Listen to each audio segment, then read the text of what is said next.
ॐ श्रीगणेशाय नमः।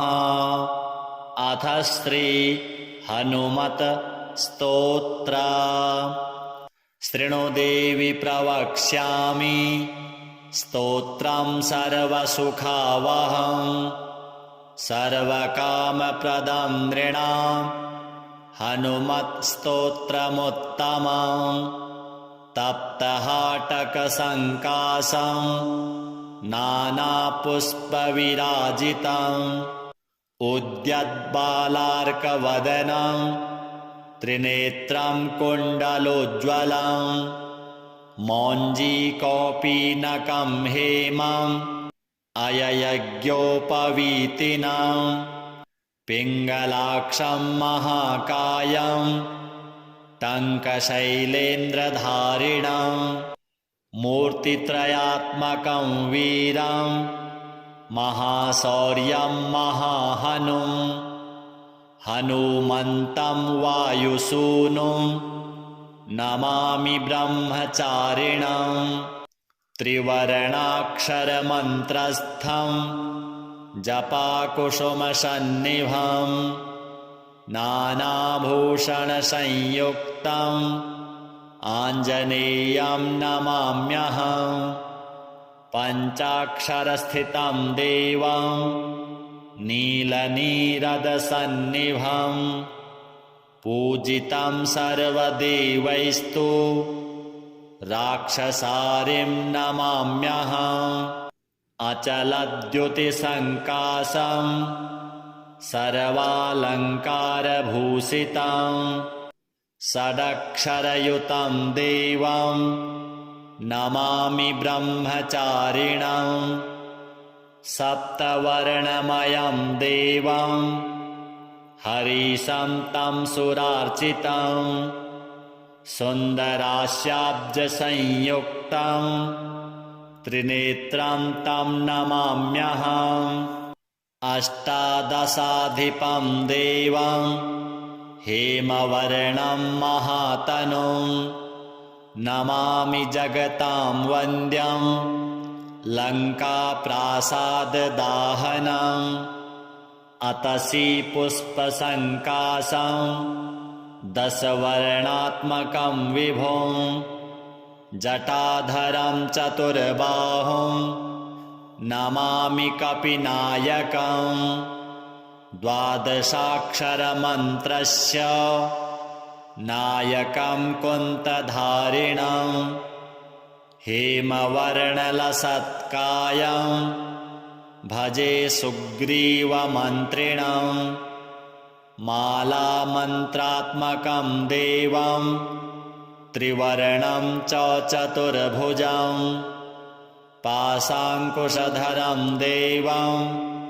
कपिवर्यं नमाम्यहं। त्रयोदशाक्षरहितं सीतादुःखनिवारणं सुरासुरगणैः सर्वैः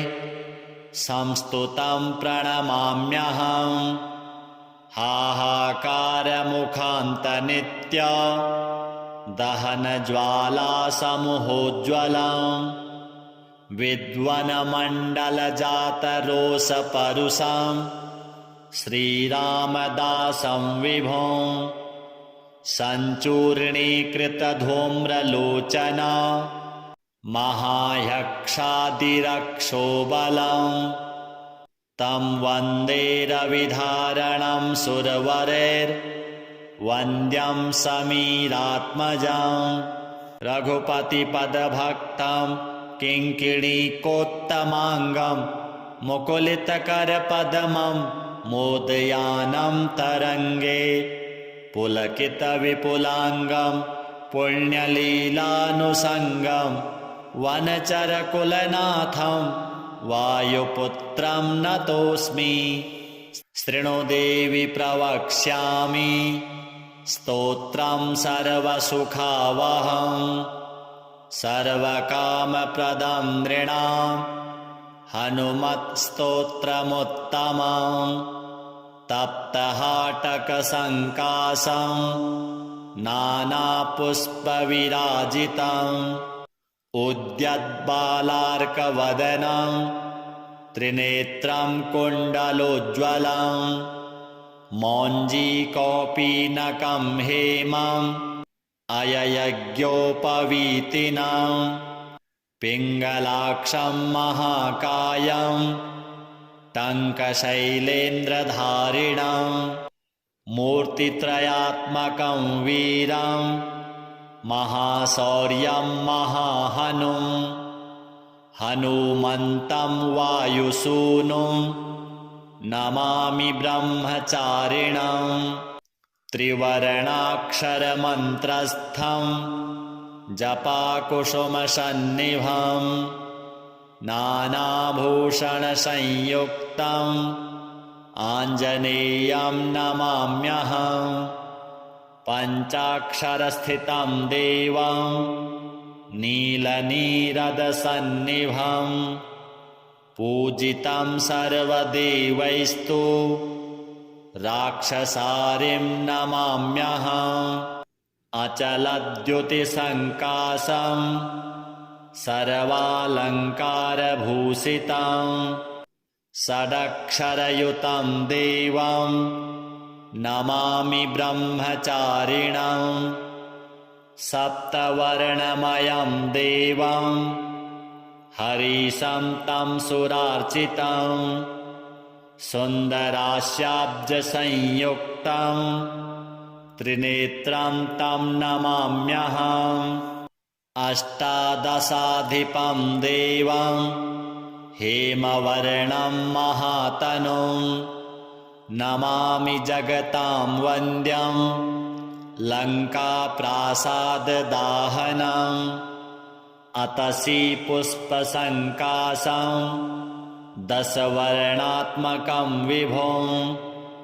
जटाधरं चतुर्बाहुं नमामि कपिनायकं द्वादशाक्षरमन्त्रस्य नायकं कुन्तधारिणं हेमवर्णलसत्कायं भजे सुग्रीवमन्त्रिणं मालामन्त्रात्मकं देवं त्रिवर्णं च चतुर्भुजं पाशाङ्कुशधरं देवं कपिवर्यं नमाम्यहं त्रयोदशाक्षरहितं सीतादुःखनिवारणं सुरासुरगणैः सर्वैः संस्तुतं प्रणमाम्यहं हाहाकारमुखान्तनित्य दहनज्वालासमुहोज्ज्वलं विद्वनमण्डलजातरोषपरुषं श्रीरामदासं विभुं सञ्चूर्णीकृतधूम्रलोचना महायक्षादिरक्षोबलं तं वन्दे रविधारणं सुरवरैर्वन्द्यं समीरात्मजं रघुपतिपदभक्तं किङ्किणीकोत्तमाङ्गं मुकुलितकरपद्मं मोदयानं तरङ्गे पुलकितविपुलाङ्गं पुण्यलीलानुषङ्गं वनचरकुलनाथं वायुपुत्रं नतोऽस्मि शृणुदेवि प्रवक्ष्यामि स्तोत्रं सर्वसुखावहं सर्वकामप्रदं नृणां हनुमत्स्तोत्रमुत्तमं तप्तहाटकसङ्काशं नानापुष्पविराजितम् उद्यद्बालार्कवदनं त्रिनेत्रं कुण्डलोज्ज्वलं मौञ्जीकौपीनकं हेमम् अययज्ञोपवीतिनं पिङ्गलाक्षं महाकायं टङ्कशैलेन्द्रधारिणं मूर्तित्रयात्मकं वीरं महाशौर्यं महाहनुं हनुमन्तं वायुसूनुं नमामि ब्रह्मचारिणं त्रिवर्णाक्षरमन्त्रस्थं जपाकुसुमसन्निभं नानाभूषणसंयुक्तम् आञ्जनेयं नमाम्यहं पञ्चाक्षरस्थितं देवं नीलनीरदसन्निभं पूजितं सर्वदेवैस्तु राक्षसारिं नमाम्यहम् अचलद्युतिसङ्कासं सर्वालङ्कारभूषितं षडक्षरयुतं देवं नमामि ब्रह्मचारिणं सप्तवर्णमयं देवं हरीशं तं सुरार्चितं सुन्दरास्याब्जसंयुक्तं त्रिनेत्रं तं नमाम्यहम् अष्टादशाधिपं देवं हेमवर्णं महातनुं नमामि जगतां वन्द्यं लङ्काप्रासाददाहनम् अतसी पुष्पसङ्कासं दशवर्णात्मकं विभुं जटाधरं चतुर्बाहुं नमामि कपिनायकं द्वादशाक्षरमन्त्रस्य नायकं कुन्तधारिणं हेमवर्णलसत्कायं भजे सुग्रीवमन्त्रिणं मालामन्त्रात्मकं देवं त्रिवर्णं च चतुर्भुजं पाशाङ्कुशधरं देवं कपिवर्यं नमाम्यहम् त्रयोदशाक्षरहितं सीतादुःखनिवारणं सुरासुरगणैः सर्वैः संस्तुतं प्रणमाम्यहम् हाहाकारमुखान्तनित्य दहनज्वालासमुहोज्ज्वलं विद्वनमण्डलजातरोषपरुषं श्रीरामदासं विभुं सञ्चूर्णीकृतधूम्रलोचना महायक्षादिरक्षोबलं तं वन्दे रविधारणं सुरवरैर्वन्द्यं समीरात्मजं रघुपतिपदभक्तं किङ्किणीकोत्तमाङ्गं मुकुलितकरपद्मं मोदयानं तरङ्गे पुलकितविपुलाङ्गं पुण्यलीलानुषङ्गं वनचरकुलनाथं वायुपुत्रं नतोऽस्मि शृणु देवि प्रवक्ष्यामि स्तोत्रं सर्वसुखावहं सर्वकामप्रदं नृणां हनुमत्स्तोत्रमुत्तमं तप्तहाटकसङ्कासं नानापुष्पविराजितम् उद्यद्बालार्कवदनं त्रिनेत्रं कुण्डलोज्ज्वलं मौञ्जीकौपीनकं हेमम् अययज्ञोपवीतिनं पिङ्गलाक्षं महाकायं टङ्कशैलेन्द्रधारिणं मूर्तित्रयात्मकं वीरं महाशौर्यं महाहनुं हनुमन्तं वायुसूनुं नमामि ब्रह्मचारिणं त्रिवर्णाक्षरमन्त्रस्थं जपाकुसुमसन्निभं नानाभूषणसंयुक्तम् आञ्जनेयं नमाम्यहं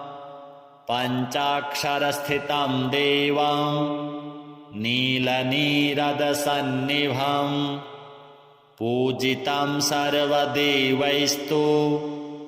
राक्षसारिं नमाम्यहम् अचलद्युतिसङ्काशं सर्वालङ्कारभूषितं षडक्षरयुतं देवं नमामि ब्रह्मचारिणं सप्तवर्णमयं देवं हरीशं तं सुरार्चितं सुन्दरास्याब्जसंयुक्तं त्रिनेत्रं तं नमाम्यहम् अष्टादशाधिपं देवं हेमवर्णं महातनुं नमामि जगतां वन्द्यं लङ्काप्रासाददाहनम् अतसी पुष्पसङ्काशं दशवर्णात्मकं विभुं जटाधरं चतुर्बाहुं नमामि कपिनायकं द्वादशाक्षरमन्त्रस्य नायकं कुन्तधारिणं हेमवर्णलसत्कायं भजे सुग्रीवमन्त्रिणं मालामन्त्रात्मकं देवं त्रिवर्णं च चतुर्भुजं पाशाङ्कुशधरं देवं कपिवर्यं नमाम्यहम् त्रयोदशाक्षरहितं सीतादुःखनिवारणं सुरासुरगणैः सर्वैः संस्तुतं प्रणमाम्यहम् हाहाकारमुखान्तनित्य दहनज्वालासमुहोज्ज्वलं विद्वनमण्डलजातरोषपरुषं श्रीरामदासं विभुं सञ्चूर्णीकृतधूम्रलोचना महायक्षादिरक्षोबलं तं वन्दे रविधारणं सुरवरैर्वन्द्यं समीरात्मजं रघुपतिपदभक्तं किङ्किणीकोत्तमाङ्गं मुकुलितकरपद्मं मोदयानं तरङ्गे पुलकितविपुलाङ्गं पुण्यलीलानुषङ्गं वनचरकुलनाथं वायुपुत्रं नतोऽस्मि शृणुदेवि प्रवक्ष्यामि स्तोत्रं सर्वसुखावहं सर्वकामप्रदं नृणां हनुमत्स्तोत्रमुत्तमं तप्तहाटकसङ्काशं नानापुष्पविराजितम् उद्यद्बालार्कवदनं त्रिनेत्रं कुण्डलोज्ज्वलं मौञ्जीकौपीनकं हेमम् अययज्ञोपवीतिनं पिङ्गलाक्षं महाकायं टङ्कशैलेन्द्रधारिणं मूर्तित्रयात्मकं वीरं महाशौर्यं महाहनुं हनुमन्तं वायुसूनुं नमामि ब्रह्मचारिणं त्रिवर्णाक्षरमन्त्रस्थं जपाकुसुमसन्निभं नानाभूषणसंयुक्तम् आञ्जनेयं नमाम्यहम् पञ्चाक्षरस्थितं देवं नीलनीरदसन्निभं पूजितं सर्वदेवैस्तु राक्षसारिं नमाम्यहम् अचलद्युतिसङ्काशं सर्वालङ्कारभूषितं षडक्षरयुतं देवं नमामि ब्रह्मचारिणं सप्तवर्णमयं देवं हरीशं तं सुरार्चितं सुन्दरास्याब्जसंयुक्तं त्रिनेत्रं तं नमाम्यहम् अष्टादशाधिपं देवं हेमवर्णं महातनुं नमामि जगतां वन्द्यं लङ्काप्रासाददाहनम् अतसी पुष्पसङ्काशं दशवर्णात्मकं विभुं जटाधरं चतुर्बाहुं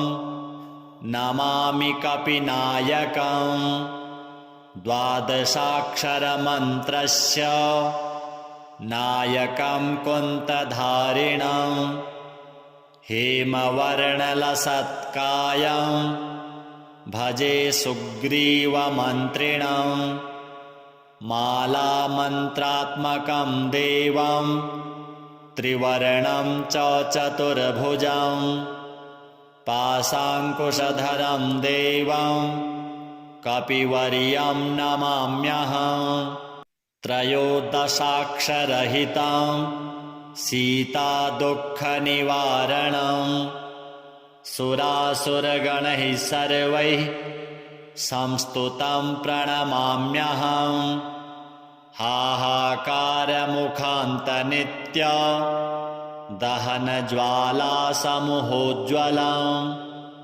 विद्वन्मण्डलजातरोषपरुषं श्रीरामदासं विभुं सञ्चूर्णीकृतधूम्रलोचना महायक्षादिरक्षोबलं तं वन्दे रविधारणं सुरवरैर्वन्द्यं समीरात्मजं रघुपतिपदभक्तं किङ्किणीकोत्तमाङ्गं मुकुलितकरपद्मं मोदयानं तरङ्गे पुलकितविपुलाङ्गं पुण्यलीलानुषङ्गं वनचरकुलनाथं वायुपुत्रं नतोऽस्मि शृणु देवि प्रवक्ष्यामि स्तोत्रं सर्वसुखावहं सर्वकामप्रदं नृणां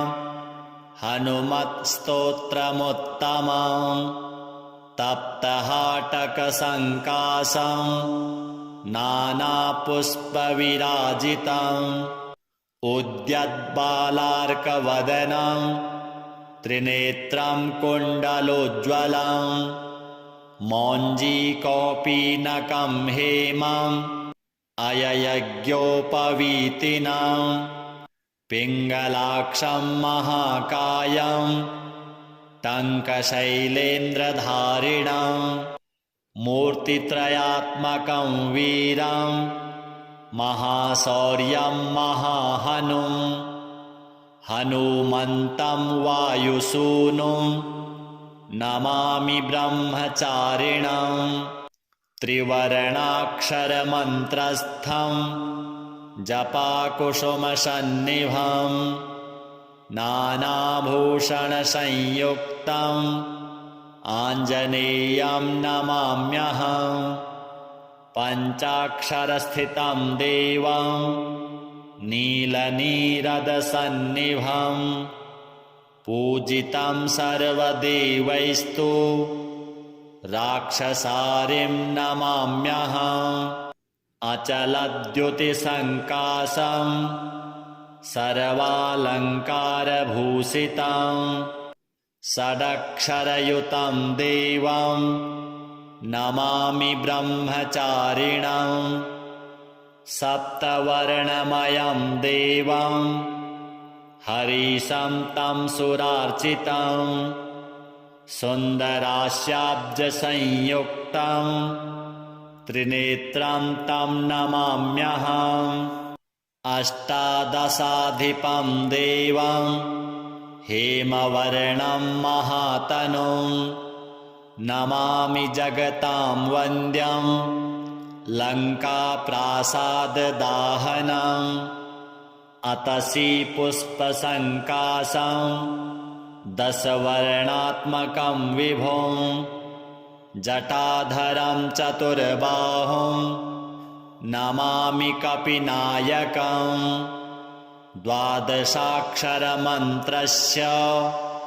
नायकं कुन्तधारिणं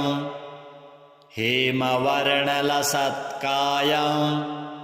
भजे सुग्रीवमन्त्रिणं मालामन्त्रात्मकं देवं त्रिवर्णं च चतुर्भुजं पाशाङ्कुशधरं देवं कपिवर्यं नमाम्यहम् त्रयोदशाक्षरहितं सीतादुःखनिवारणं सुरासुरगणैः सर्वैः संस्तुतं प्रणमाम्यहम् हाहाकारमुखान्तनित्य दहनज्वालासमुहोज्ज्वलं विद्वन्मण्डलजातरोषपरुषं श्रीरामदासं विभुं सञ्चूर्णीकृतधूम्रलोचन महायक्षादिरक्षोबलं तं वन्दे रविधारणं सुरवरैर्वन्द्यं समीरात्मजं रघुपतिपदभक्तं किङ्किणीकोत्तमाङ्गं मुकुलितकरपद्मं मोदयानं तरङ्गे पुलकितविपुलाङ्गं पुण्यलीलानुषङ्गं वनचरकुलनाथं वायुपुत्रं नतोऽस्मि शृणु देवि प्रवक्ष्यामि स्तोत्रं सर्वसुखावहं सर्वकामप्रदं नृणां हनुमत्स्तोत्रमुत्तमं तप्तहाटकसङ्कासं नानापुष्पविराजितम् उद्यद्बालार्कवदनं त्रिनेत्रं कुण्डलोज्ज्वलं मौञ्जीकौपीनकं हेमम् अययज्ञोपवीतिनं पिङ्गलाक्षं महाकायं टङ्कशैलेन्द्रधारिणं मूर्तित्रयात्मकं वीरं महाशौर्यं महाहनुं हनुमन्तं वायुसूनुं नमामि ब्रह्मचारिणं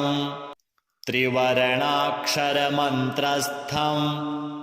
जपाकुसुमसन्निभं नानाभूषणसंयुक्तम्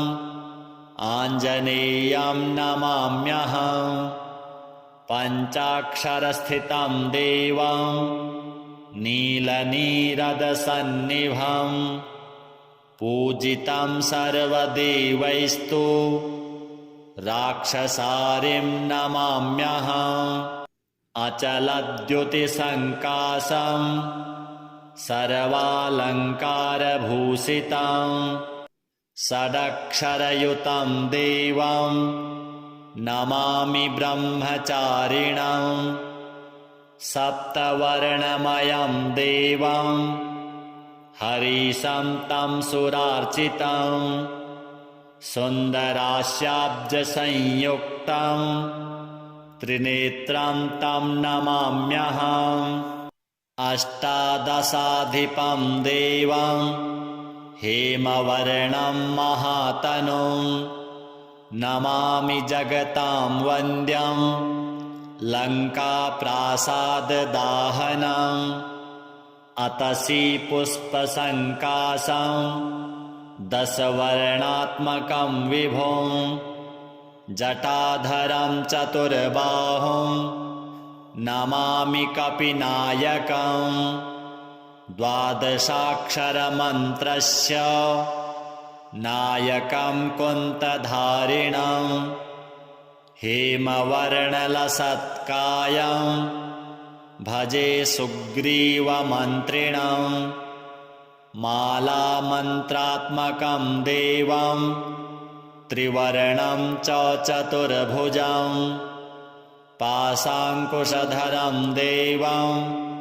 कपिवर्यं नमाम्यहम् त्रयोदशाक्षरहितं सीतादुःखनिवारणं सुरासुरगणैः सर्वैः संस्तुतं प्रणमाम्यहं। हाहाकारमुखान्तनित्य दहनज्वालासमुहोज्ज्वलं विद्वनमण्डलजातरोषपरुषं श्रीरामदासं विभुं। सञ्चूर्णीकृतधूम्रलोचना महायक्षादिरक्षोबलं तं वन्दे रविधारणं सुरवरैर्वन्द्यं समीरात्मजं। रघुपतिपदभक्तं किङ्किणीकोत्तमाङ्गं मुकुलितकरपद्मं मोदयानं तरङ्गे पुलकितविपुलाङ्गं पुण्यलीलानुषङ्गं वनचरकुलनाथं वायुपुत्रं नतोऽस्मि। शृणुदेवि प्रवक्ष्यामि स्तोत्रं सर्वसुखावहं सर्वकामप्रदं नृणां हनुमत्स्तोत्रमुत्तमं। तप्तहाटकसङ्कासं नानापुष्पविराजितम् उद्यद्बालार्कवदनं त्रिनेत्रं कुण्डलोज्ज्वलं मौञ्जीकौपीनकं हेमम् अययज्ञोपवीतिनं पिङ्गलाक्षं महाकायं टङ्कशैलेन्द्रधारिणं मूर्तित्रयात्मकं वीरं महाशौर्यं महाहनुं। हनुमन्तं वायुसूनुं नमामि ब्रह्मचारिणं। त्रिवर्णाक्षरमन्त्रस्थं जपाकुसुमसन्निभं नानाभूषणसंयुक्तम् आञ्जनेयं नमाम्यहम्। पञ्चाक्षरस्थितं देवं नीलनीरदसन्निभं पूजितं सर्वदेवैस्तु राक्षसारिं नमाम्यहम्। अचलद्युतिसङ्कासं सर्वालङ्कारभूषितं षडक्षरयुतं देवं नमामि ब्रह्मचारिणं। सप्तवर्णमयं देवं हरीशं तं सुरार्चितं सुन्दरास्याब्जसंयुक्तं त्रिनेत्रं तं नमाम्यहम्। अष्टादशाधिपं देवं हेमवर्णं महातनुं नमामि जगतां वन्द्यं लङ्काप्रासाददाहनम्। अतसी पुष्पसङ्कासं दशवर्णात्मकं विभुं जटाधरं चतुर्बाहुं नमामि कपिनायकं। द्वादशाक्षरमन्त्रस्य नायकं कुन्तधारिणं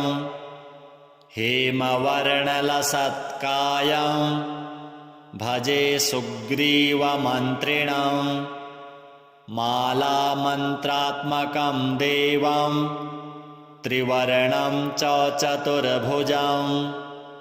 पाशाङ्कुशधरं देवं कपिवर्यं नमाम्यहम्। त्रयोदशाक्षरहितं सीतादुःखनिवारणं सुरासुरगणैः सर्वैः संस्तुतं प्रणमाम्यहम्। हाहाकारमुखान्तनित्य दहनज्वालासमुहोज्ज्वलं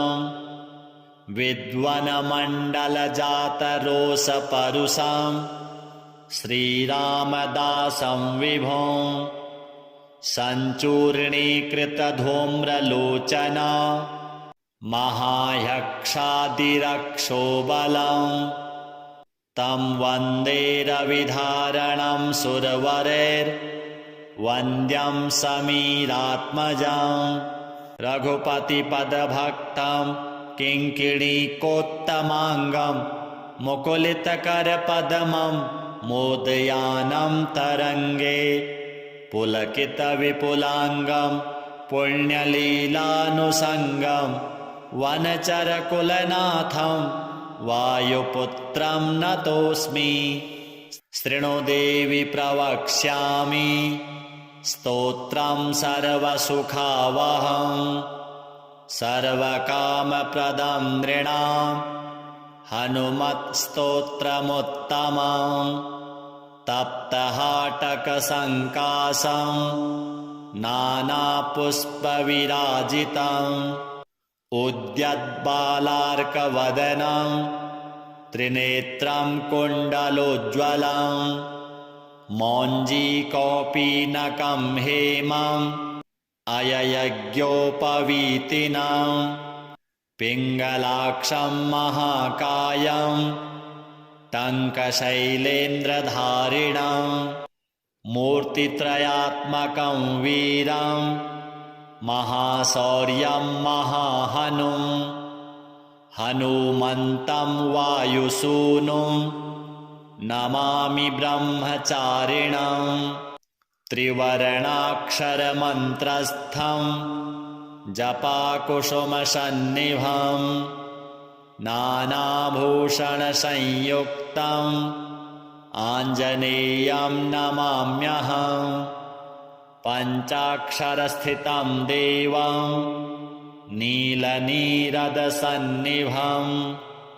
पूजितं सर्वदेवैस्तु राक्षसारिं नमाम्यहम् अचलद्युतिसङ्कासं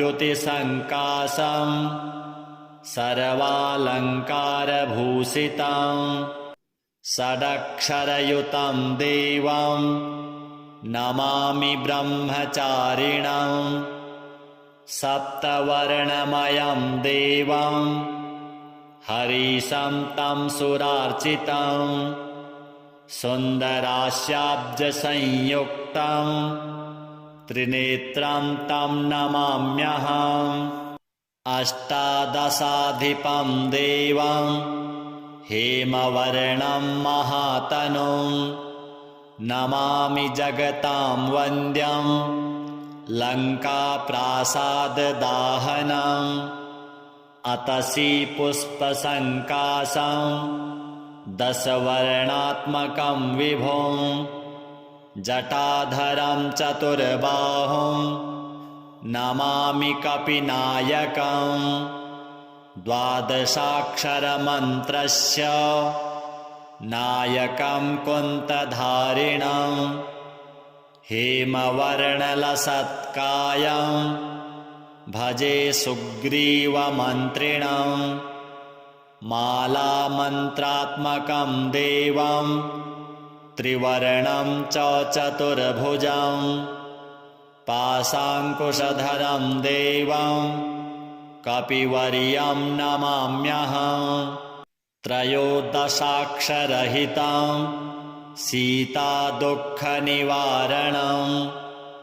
सुरासुरगणैः सर्वैः संस्तुतं प्रणमाम्यहं हाहाकारमुखान्तनित्य दहनज्वालासमुहोज्ज्वलं विद्वनमण्डलजातरोषपरुषं श्रीरामदासं विभुं सञ्चूर्णीकृतधूम्रलोचन महायक्षादिरक्षोबलं तं वन्दे रविधारणं सुरवरेर्वन्द्यं समीरात्मजं रघुपतिपदभक्तं किङ्किणीकोत्तमाङ्गं मुकुलितकरपद्मं मोदयानं तरङ्गे पुलकितविपुलाङ्गं पुण्यलीलानुसङ्गं वनचरकुलनाथं वायुपुत्रं नतोऽस्मि। शृणु देवि प्रवक्ष्यामि स्तोत्रं सर्वसुखावहं सर्वकामप्रदं नृणां हनुमत्स्तोत्रमुत्तमं तप्तहाटकसङ्कासं नानापुष्पविराजितम् उद्यद्बालार्कवदनं त्रिनेत्रं कुण्डलोज्ज्वलं मौञ्जीकौपीनकं हेमम् अययज्ञोपवीतिनं पिङ्गलाक्षं महाकायं टङ्कशैलेन्द्रधारिणं मूर्तित्रयात्मकं वीरं महाशौर्यं महाहनुं हनुमन्तं वायुसूनुं नमामि ब्रह्मचारिणं त्रिवर्णाक्षरमन्त्रस्थं जपाकुसुमसन्निभं नानाभूषणसंयुक्तम् आञ्जनेयं नमाम्यहं पञ्चाक्षरस्थितं देवं नीलनीरदसन्निभं पूजितं सर्वदेवैस्तु राक्षसारिं नमाम्यहम् अचलद्युतिसङ्कासं सर्वालङ्कारभूषितं षडक्षरयुतं देवं नमामि ब्रह्मचारिणं सप्तवर्णमयं देवं हरीशं तं सुरार्चितं सुन्दरास्याब्जसंयुक्तं त्रिनेत्रं तं नमाम्यहम् अष्टादशाधिपं देवं हेमवर्णं महातनुं नमामि जगतां वन्द्यं लङ्काप्रासाददाहनम् अतसी पुष्पसङ्कासं दशवर्णात्मकं विभुं जटाधरं चतुर्बाहुं नमामि कपिनायकं द्वादशाक्षरमन्त्रस्य नायकं कुन्तधारिणं हेमवर्णलसत्कायं भजे सुग्रीवमन्त्रिणं मालामन्त्रात्मकं देवं त्रिवर्णं च चतुर्भुजं पाशाङ्कुशधरं देवं कपिवर्यं नमाम्यहम् त्रयोदशाक्षरहितं सीतादुःखनिवारणं सुरासुरगणैः सर्वैः संस्तुतं प्रणमाम्यहम् हाहाकारमुखान्तनित्य दहनज्वालासमुहोज्ज्वलं विद्वनमण्डलजातरोषपरुषं श्रीरामदासं विभुं सञ्चूर्णीकृतधूम्रलोचना महायक्षादिरक्षोबलं तं वन्दे रविधारणं सुरवरैर्वन्द्यं समीरात्मजं रघुपतिपदभक्तं किङ्किणीकोत्तमाङ्गं मुकुलितकरपद्मं मोदयानं तरङ्गे पुलकितविपुलाङ्गं पुण्यलीलानुषङ्गं वनचरकुलनाथं वायुपुत्रं नतोऽस्मि शृणु देवि प्रवक्ष्यामि स्तोत्रं सर्वसुखावहं सर्वकामप्रदं नृणां हनुमत्स्तोत्रमुत्तमं तप्तहाटकसङ्कासं नानापुष्पविराजितम् उद्यद्बालार्कवदनं त्रिनेत्रं कुण्डलोज्ज्वलं मौञ्जीकौपीनकं हेमम् अययज्ञोपवीतिनं पिङ्गलाक्षं महाकायं टङ्कशैलेन्द्रधारिणं मूर्तित्रयात्मकं वीरं महाशौर्यं महाहनुं हनुमन्तं वायुसूनुं नमामि ब्रह्मचारिणं त्रिवर्णाक्षरमन्त्रस्थं जपाकुसुमसन्निभं नानाभूषणसंयुक्तम्